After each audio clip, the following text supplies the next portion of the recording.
I'm Bugsy and I'm an addict. I'm going to be reading just for today, June 25th, 2024, Not Just Lucky, page 184, basic text, page 25.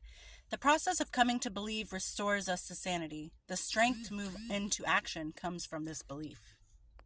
Coming to believe is a process that stems from personal experience.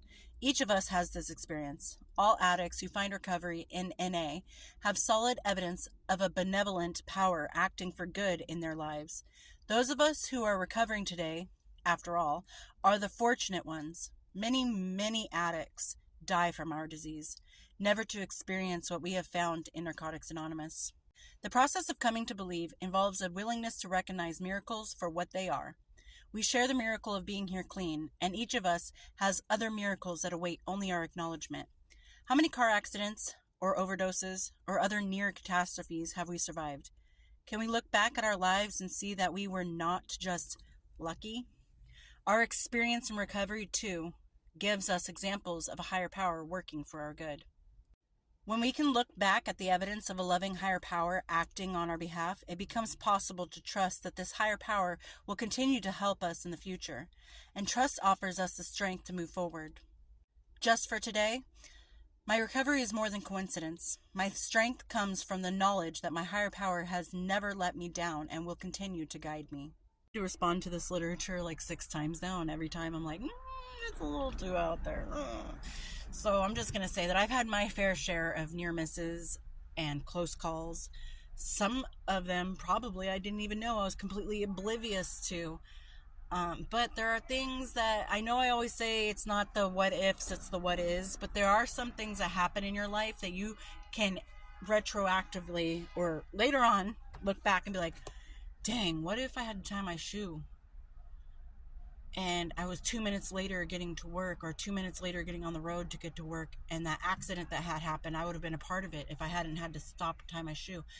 Or what if I hadn't had that second bowl of cereal? I would have left earlier and I wouldn't have met this person who ended up being the person of my dreams, and now I'm married and it's 26 years later and I'm like so in love, but I wouldn't have met that person had I not been a little bit late.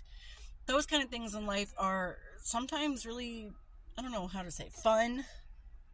I guess not fun, but for lack of a better word, it's kind of fun to think back like, dang, what if, I hadn't gone to that exact store at that exact moment. And that happens to me a lot, where I would be like, I don't want to stop, but I need to stop at the store real quick.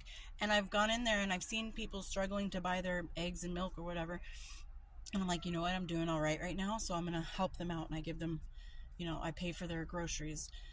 And it's like, if I had just kept going, like, they would have had to put most of their groceries back. And even things like the other day I went to my Dutch Bros. It was kind of a long line and I was running a little behind, and I'm like, dang, I don't think I have time to stop. Okay, you know what, I'm just gonna go. And I even got out of the car, got back in, and then someone's like, no, just stay.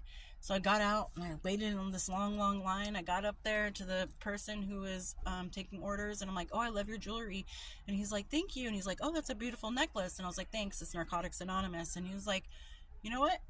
This cup is on me.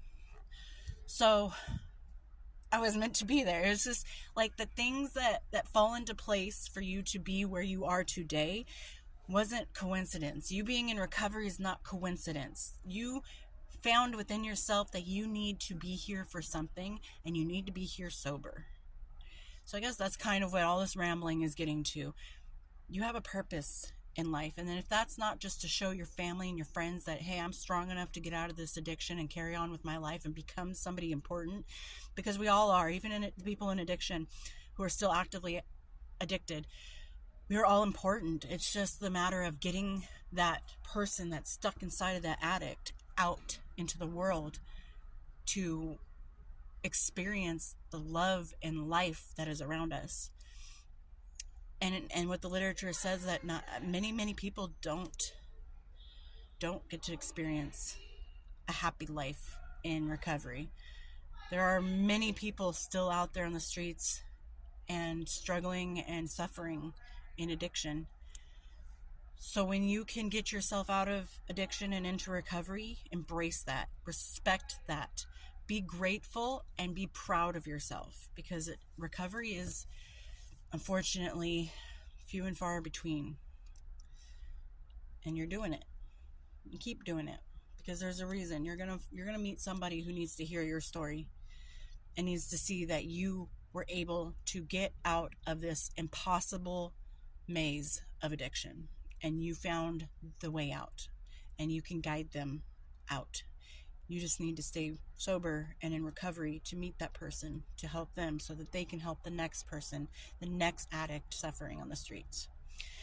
But anyway, I kind of deviated from the literature, but it kind of, struck me as very religious and based on God. So I was just sharing more of my experiences of things falling into place, which kind of fall under my belief of how the universe plays a part in what my day-to-day life, or my month-to-month, or my year-to-year life is. So, sorry. But I hope it does help either way, what I had to say. And I will talk to you guys later. Hope everyone's doing well out there. Bye.